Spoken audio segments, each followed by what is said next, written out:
স্ট্রাকচারের ভিতরে বিভিন্ন সাইডে আপনাকে এন্ড ক্যাপ অ্যাড করতে হয় যখন আপনি বিভিন্ন টাইপের স্ট্রাকচার তৈরি করবেন।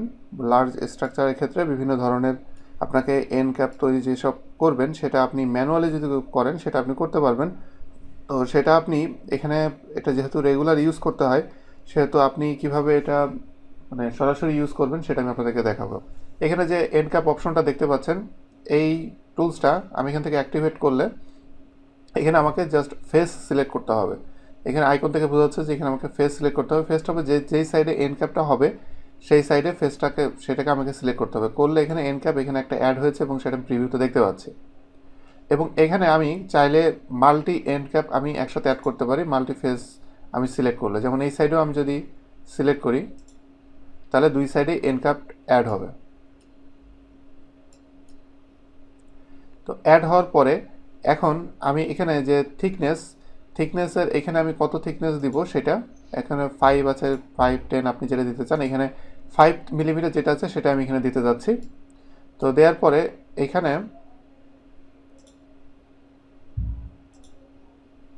যদি আমি ফ্রন্ট সাইড থেকে দেখি তাহলে এখানে দেখা যাচ্ছে যে এখানে কতটুকু এরিয়া এটা কাভার করছে।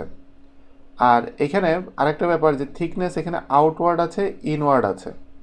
এই মুহূর্তে এটা আউটওয়ার্ড দেয়া, আমি যদি এটাকে ইনওয়ার্ড দিয়ে দিই তাহলে এটা এটার ভিতরে ঢুকে যাচ্ছে।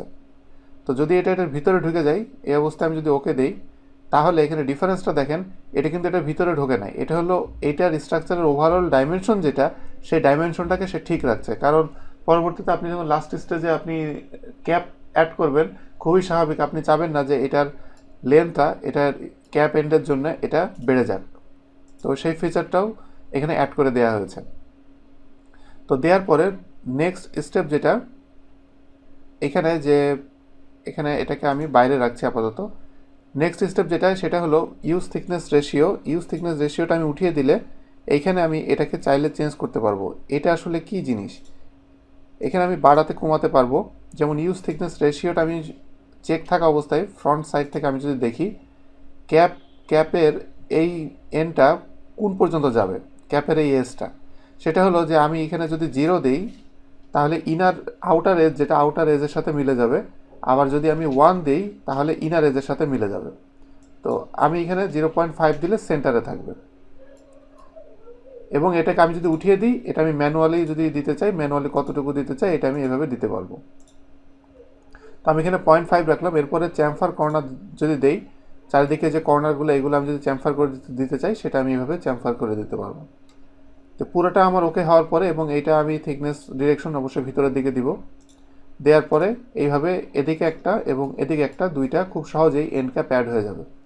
এবং এন্ড ক্যাপ, গ্যাসেট, এইগুলা এই যে প্লেট এইসব জিনিসগুলো আমি যে অ্যাড করছি বাম দিকে যদি দেখেন কাট লিস্ট, এখানে এটাকে এক্সপান্ড করবেন, করলে এখানে দেখতে পারবেন যে এখানে একটা একটা করে কিভাবে এখানে অ্যাড হচ্ছে।